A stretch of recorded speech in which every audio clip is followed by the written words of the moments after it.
पुण्य पवित्र प्रभास क्षेत्र सोमनाथ, जहां अरब सागर की लहरें सदियों से आस्था की गवाही दे रही हैं, वहीं एक नई और अनूठी परंपरा ने जन्म लिया है। ये परंपरा किसी बड़े अनुष्ठान या कर्मकांड का हिस्सा नहीं, बल्कि यह है सीधे सीधे इंसानियत की सेवा। ये पुण्य कार्य आप सब लोगों के सहयोग से चल रहा है, जिसे हम चलता फिरता अन्न क्षेत्र कहते हैं। ये अन्न क्षेत्र सिर्फ एक गाड़ी नहीं, बल्कि उन लोगों के लिए उम्मीद की किरण है जिन्हें अक्सर समाज ने भुला दिया है। ये कहानी है उन मंदबुद्धि अनाथ बच्चों, असहाय जरूरतमंदों और निराश्रितों की, जिनके चेहरों पर एक वक्त के भोजन की तलाश हमेशा रहती है। प्रभास क्षेत्र में किरण क्षेत्र के माध्यम से ही जरूरतमंद लोगों को कपड़े, भोजन और दवा जैसी आवश्यक सेवाएं दी जाती हैं। इस नेक कार्य में आप भी कई तरह से अपना योगदान दे सकते हैं। पुण्य लाभ का विशेष अवसर। आप अपनी श्रद्धा और सामर्थ्य अनुसार इन शुभ तिथियों पर अन्नदान करके पुण्य का लाभ ले सकते हैं।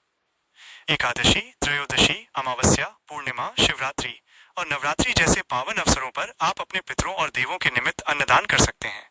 ये दान सीधे जरूरतमंदों तक पहुंचता है, जिससे सच्ची शांति और संतुष्टि मिलती है। सावन और दिवाली जैसे बड़े त्योहारों पर जब हर घर में खुशियां मनाई जाती हैं, आप भी अन्नदान करके इन असहाय लोगों की दुनिया में रोशनी ला सकते हैं। अपनों की याद में अन्नदान। अन्नदान का यह कार्य केवल धार्मिक तिथियों तक सीमित नहीं है। आप इसे अपने जीवन के खास पलों से भी जोड़ सकते हैं। अपने और अपने प्रियजनों के जन्मदिन या शादी की वर्षगांठ पर एक दिन का भोजन वितरण कराकर आप इस खुशी को कई गुना बढ़ा सकते हैं। इस तरह आप निराधार के लिए आधार बन सकते हैं, जिससे मिलने वाला संतोष किसी भी उपहार से कहीं बढ़कर है। अपने पूर्वजों की पुण्यतिथि या श्राद्ध के निमित्त अन्नदान करके आप उन्हें सच्ची श्रद्धांजलि दे सकते हैं। जब आप अपने हाथों से किसी भूखे को भोजन कराते हैं, तो उनकी आत्मा को वो शांति मिलती है जो किसी और कर्म से संभव नहीं है। ये पुण्य कार्य जो सोमनाथ की पवित्र भूमि पर मानवता की नई मिसाल बन रहा है, सिर्फ और सिर्फ आप लोगों के सहयोग से ही संभव हो पा रहा है।